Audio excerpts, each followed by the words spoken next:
The government has signalled a series of measures which it's considering to relax the lockdown while minimising the risk of coronavirus spreading. An announcement is due a week today, which will set out the next steps to getting the country back to school and to work. 315 more people have died from coronavirus in the latest 24-hour period. That is a figure which could still go up because of a lag in reporting. The total number reflects those who've died in hospital, in a care home or in the community after testing positive for the disease. It brings the total number of deaths in the UK to 28,446. Our political correspondent Chris Mason has more. A portrait of the UK in lockdown. For well over a month, streets have been quiet, most shops have been closed. A pause button pressed on normal life. But if imposing these restrictions felt like a massive moment, easing them could prove much, much more fraught. At this afternoon's government news briefing, one of the Prime Minister's most senior colleagues told me local lockdowns might have to be reimposed.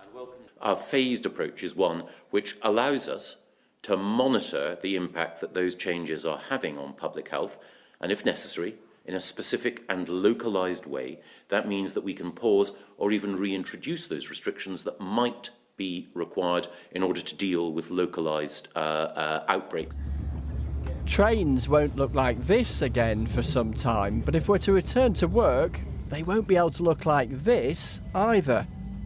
So I'm looking at the train, working with the train companies, unions and the rest of them, all of the above, and there are a series of different things that we can do, including, for example, staggering work times, working with business and organisations to do that. There's a similar challenge in schools. Empty or near empty classrooms in lockdown, and now tentative plans being sketched for them reopening.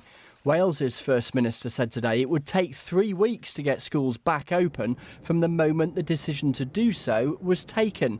If we bring particular age groups back in first, that will allow us to spread them out through the school as a whole, enabling us to observe social distancing and therefore giving confidence to parents and teachers.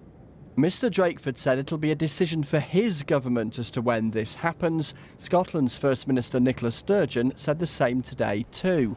But take a look at this. This was Leeds this afternoon. Getting the country going again could involve more than just changing the rules. It's likely to require persuasion too. We've got very used to the mantra plastered across the lecterns you're stood behind. Can we expect a more subtle message to come in the next phase to mirror what could be a more subtle, a more nuanced set of rules? What we need to do, I think, is just to make sure that the on-the-ground advice that we give is sufficiently reassuring. I think it's about making sure that people feel that the pointers that we're giving about how a workplace can be safe are sensible, reliable, supported by employers and trade unions. Getting back from this to normality is going to be a long and difficult slog. The government is promising to set out the next steps next Sunday. Chris Mason, BBC News. Well, easing the lockdown will require striking a balance between a gradual resumption of normal life and keeping the virus at bay. Our science editor David Shookman examines now what scientists will be looking for as the restrictions are relaxed. 1, 2, 3. Across the UK, the numbers needing hospital treatment are generally falling. That's a key indicator that the spread of the disease is slowing down, that the restrictions have made a difference, but the virus has not gone away. The latest estimate of the infection rate, the so-called R number, is 0.7. What matters is that it's below the threshold of 1, where one person infected only passes the virus to one other. Now, reopening schools might add something like 0.2, so we could still stay below the critical line. But lifting the lockdown entirely could add 2 to the R number, which would see the outbreak accelerate once more. So scientists are warning that there isn't much opportunity to relax any of the measures. Singapore has rushed to install 4,000 new hospital beds because infections, which were thought to be under control, suddenly started to rise. What we're seeing in countries like Singapore, where they've seen almost like a second wave, essentially what it is actually outbreaks that are happening in expat dormitories. And so the virus has found a place where it can take hold and it can resurge again. So all countries must remain on alert for the possibility of additional transmission.